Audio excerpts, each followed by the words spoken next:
Di sela-sela merebaknya opini sinis tentang Islam oleh masyarakat Barat, ternyata banyak pula opini kekaguman masyarakat Barat terhadap Islam yang tidak banyak diungkap oleh kita. Bahkan salah satunya sangat jelas sekali terukir kuat di gedung yang notabene sebagai lembaga hukum tertinggi di Amerika, yaitu di gedung Mahkamah Agung.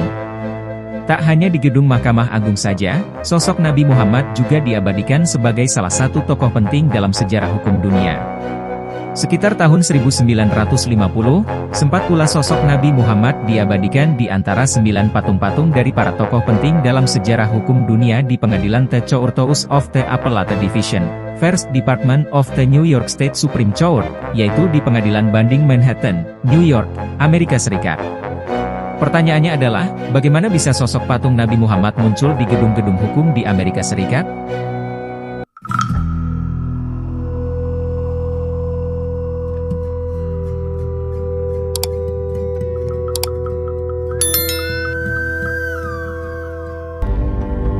Mungkin dapat dimaklumi, bahwa keterbatasan pengetahuan mereka dalam aturan-aturan dalam Islam, sehingga cara mereka dalam mengapresiasikan penghormatan atau kekagumannya terhadap Nabi Muhammad terkadang dapat menimbulkan keberatan di pihak Muslim, sekalipun pada intinya mereka berniat dan bertujuan yang baik.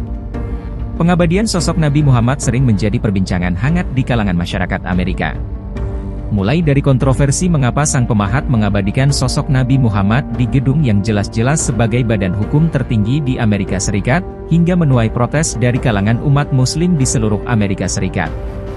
Sedikitnya ada 3 sosok dari kalangan Nabi versi literatur Islam yang diabadikan dalam ukiran dinding di gedung Mahkamah Agung Amerika tersebut, yaitu Moses atau Nabi Musa, kemudian Solomon atau Nabi Sulaiman, dan Muhammad atau Nabi Muhammad. Pada tahun 1997, The Council on American Islamic Relations, atau CAIR, mengajukan petisi keberatan ke pengadilan yang menghendaki agar pahatan patung sosok Nabi Muhammad dihilangkan dari hiasan dinding tersebut. Karena Islam tidak mengajarkan ataupun mendorong umatnya untuk menvisualisasi nabi-nabi, hal ini bertujuan untuk menghindarkan kemungkinan penyembahan kepada para nabi. Pada pahatan tersebut Nabi Muhammad digambarkan membawa pedang, hal ini dapat dikatakan semakin memperkuat pandangan sinis negatif terhadap Islam yang dianggap sebagai penakluk yang tidak toleran. Dalam setiap dokumen-dokumen dan pamflet-pamflet yang berisi publikasi arsitektur gedung, telah salah menyebutkan bahwa Nabi Muhammad sebagai sang pendiri Islam, atau the founder of Islam. Padahal dalam pandangan Islam sendiri, beliau adalah sang penerus dari nabi-nabi sebelumnya, termasuk Abraham, Moses, dan Yesus. William Hobbs Rehnquist, yaitu Ketua Mahkamah Agung dari Amerika saat itu, menolak petisi dari The Council on American Islamic Relations, atau CAIR, dengan alasan bahwa penggambaran Nabi Muhammad di ukiran dinding tersebut dimaksudkan sebagai bentuk pengakuan dan memperkenalkan beliau sebagai salah satu tokoh yang penting dalam sejarah hukum dunia. Bukan dimaksudkan untuk memvisualisasi fisik sebagai penyembahan kepada Nabi Muhammad. Rehnquist melanjutkan, berkenaan dengan penggambaran memegang pedang, lebih dimaksudkan sebagai simbol keadilan, dan penggambaran pedang banyak ditemui di sekeliling gedung Mahkamah Agung Amerika Serikat.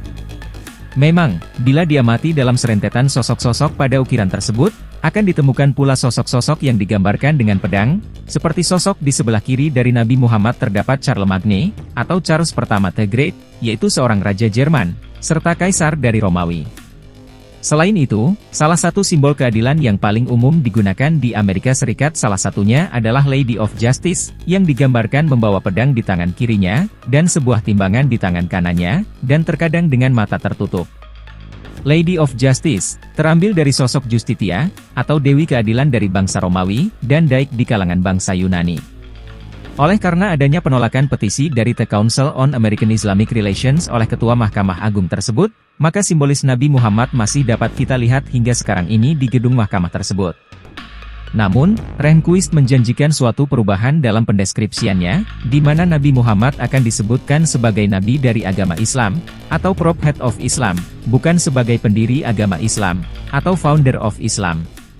Dengan tambahan keterangan tersebut bahwa ukiran Nabi Muhammad dimaksudkan sebagai sebuah penghormatan dari sang pemahatnya kepada Nabi Muhammad, bukan dimaksudkan sebagai visualisasi fisik dari Nabi Muhammad, atau it bears no resemblance to Muhammad.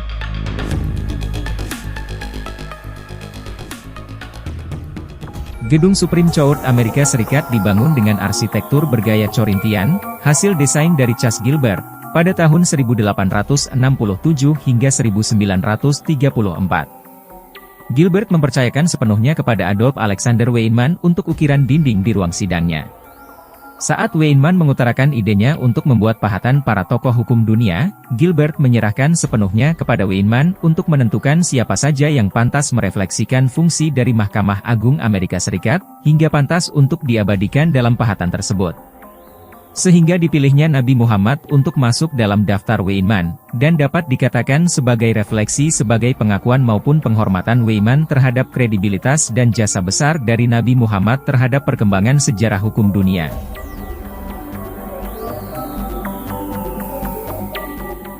Nabi Muhammad di Gedung Manhattan Appellate Courthouse di Amerika Serikat. Berbeda kondisi dengan yang ada di Gedung Supreme Court, kali ini Muslim Amerika berhasil memenangkan petisi yang menghendaki pencabutan patung dari Nabi Muhammad tersebut, yang berdiri tegak di atas Gedung Pengadilan Banding Manhattan, New York City.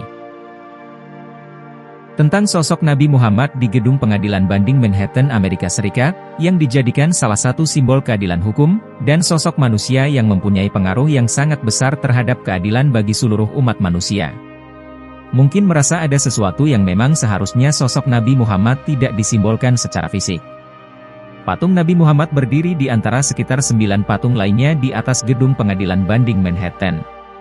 Jajaran patung tersebut dibuat oleh Charles Albert Lopez, yaitu seorang pemahat artistik dari Meksiko yang telah bekerja di Amerika selama 22 tahun, dan ia meninggal pada tahun 1906. Hasil karya Lopez berupa patung-patung para tokoh hukum dunia tersebut, mulai ditancapkan di atas Gedung Pengadilan Banding Manhattan sejak tahun 1902. Lagi-lagi kehadiran sosok Nabi Muhammad di antara patung-patung tersebut, merupakan pilihan sang pemahatnya yang telah menganggap dan menghormati Nabi Muhammad sebagai salah satu tokoh paling penting untuk kontribusi perkembangan hukum dunia, sehingga Lopez menganggapnya sangat layak untuk diabadikan di atas Gedung Pengadilan Banding Manhattan. Setelah hampir berdiri tegak selama kurun waktu 50 tahun lamanya, akhirnya pada tahun 1955, patung Nabi Muhammad dicabut atas permintaan umat muslim yang merasa keberatan atas Nabi Muhammad yang disimbolkan dalam bentuk patung. Apapun alasannya, walaupun alasannya adalah Nabi Muhammad dianggap sebagai manusia yang mempunyai jasa terbesar dalam penegakan keadilan bagi umat manusia, dan dijadikan simbol keadilan sebagai bentuk penghormatan oleh Badan Hukum Amerika. Dan hingga kini masih terlihat satu tempat yang kosong di jajaran patung-patung yang lainnya. Dalam sebuah hadis yang diriwayatkan oleh Imam Ahmad dan Imam Bukhari, "Jangan kalian menyanjungku berlebihan, sebagaimana orang Nasrani menyanjung putra Maryam, karena aku hanyalah hambanya, dan salah satu dari utusannya." Berdasarkan hadis tadi, maka sebenarnya kenapa wajah Nabi Muhammad tidak pernah dilukiskan dan disimbolkan dengan apapun itu? Siapapun bagi umat Islam sepakat, bahwa Nabi Muhammad tidak bisa digambarkan dalam bentuk visual maupun dalam bentuk apapun, karena pada dasarnya Nabi Muhammad adalah energi positif.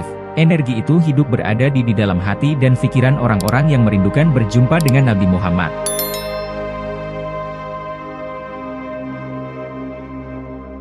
Sikap bijak umat Muslim di Amerika Serikat.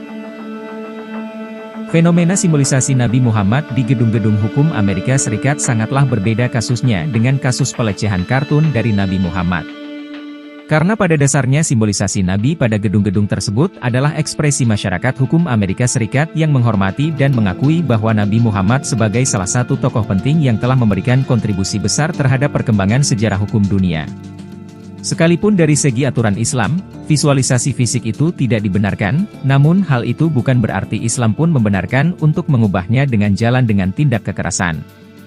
Mungkin langkah-langkah elegan dengan diplomasi seperti yang dicontohkan dalam kasus di Pengadilan Banding Manhattan dapat kita jadikan contoh bagaimana seharusnya Muslim bertindak arif dan bijaksana dalam menghadapi ketidaktahuan dan keterbatasan pengetahuan terhadap pihak non-Muslim. Langkah-langkah lainnya yang juga penting adalah usaha-usaha sosialisasi tentang Islam kepada pihak non-Muslim. Usaha persuasif dan argumentatif yang arif dan bijak diharapkan dapat mengubah citra buruk Islam di mata masyarakat non-Muslim yang lebih banyak melihat tindak kekerasan yang dilakukan oleh sebagian kecil kalangan umat Muslim. Bukankah Allah telah berfirman dalam Quran Surat An-Nahl ayat 125? "Serulah, manusia, kepada jalan Tuhanmu dengan hikmah dan pengajaran yang baik, dan berdebatlah dengan mereka dengan cara yang baik. Bagaimana menurut kalian? Ada tambahan? Silahkan tulis di kolom komentar.